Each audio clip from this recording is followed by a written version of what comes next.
When we think of classic Disney princesses, the mental image is almost automatic. Flowing dresses, imposing castles, a sentimental song playing in the background, and of course a prince ready to fix everything. But then comes Mulan and throws that formula straight into the trash. No crown, no ball, no overly sweet romantic ending. She puts on armor, infiltrates the army, and practically single-handedly saves all of China. And the best part, she does it without magic or superpowers. That alone would be enough to place her on a completely different level from other Disney protagonists. But Mulan goes further. She didn't just break the rules, she rewrote the manual on what it means to be a heroine. Before her, Disney had already flirted with slightly more active female leads, like Ariel, who defies her father to pursue her dream, or Belle, who trades her freedom to save her father. But even then, their journeys still revolved around romance. Mulan, on the other hand, isn't interested in finding her happily ever after alongside a prince. Her goal isn't an epic love story or a golden castle, it's to prevent her father from dying in a war he would never survive.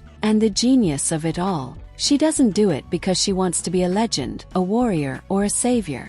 She does it because she simply couldn't live with herself if she stood by and did nothing. She's not driven by a thirst for adventure, but by a sense of responsibility that outweighs any fear. And it's precisely that motivation that makes her one of Disney's most human protagonists. Now, let's talk about the most curious detail. Mulan isn't a princess. She never was. Not by blood, not by marriage.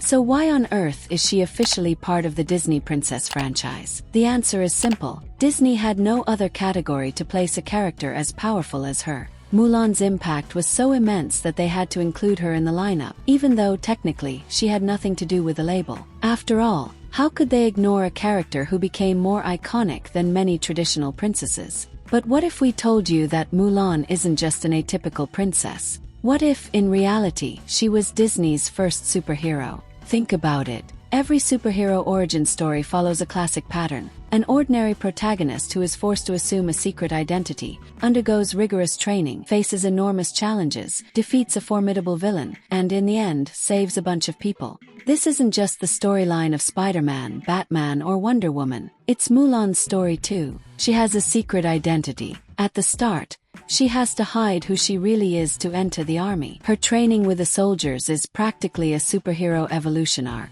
In the beginning, she's the weakest, the most underestimated, but little by little, she gains strength, technique, and intelligence. And when she finally proves herself, it's not because she became physically stronger than the others, but because she thinks differently. This becomes even more evident in the avalanche scene when she takes down the Hun's army purely through strategy. While everyone around her is trying to fight Shan Yu and his soldiers with brute force, Mulan solves the problem with a single stroke of genius, using a cannon to trigger an avalanche that buries the entire enemy army. Tell me that's not the kind of move Black Widow would pull off. Then comes the climax. The final battle in the Emperor's palace.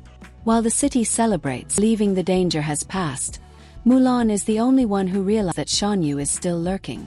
And once again, instead of engaging in direct combat, she uses her intelligence to defeat him. No sword, no armor, no superpowers. Just courage and strategy. In the end, she not only defeats the villain but completely humiliates him in the process. And her reward, the Emperor of China bows before her. If that's not superhero material, then I don't know what is. Mulan didn't need an iron suit like Tony Stark or super strength like Captain Marvel. All she had was a sharp mind, a huge heart, and an unshakable will to do what was right. And that was enough to change not just her own story, but the way Disney would portray heroines from that point on. After her, Disney was never the same.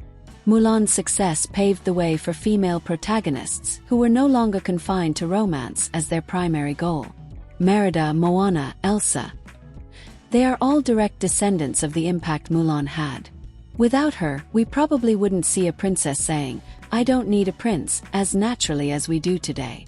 And we can't ignore Mulan's cultural significance. Until then, Disney had almost exclusively told stories with European protagonists. Having a Chinese heroine at the center of the narrative was a huge step for representation. Even though Disney romanticized and adapted several elements of the original legend, the film still managed to bring themes like identity, honor, and sacrifice to a global audience in an accessible way. Mulan didn't just break rules within the Disney princess universe. She opened an entirely new path for female characters to be protagonists without needing to be rescued, without seeking love, without fitting into a predefined mold. So here's the real question. Should we still call Mulan a princess? Or is it long past time to recognize her as Disney's first great superhero?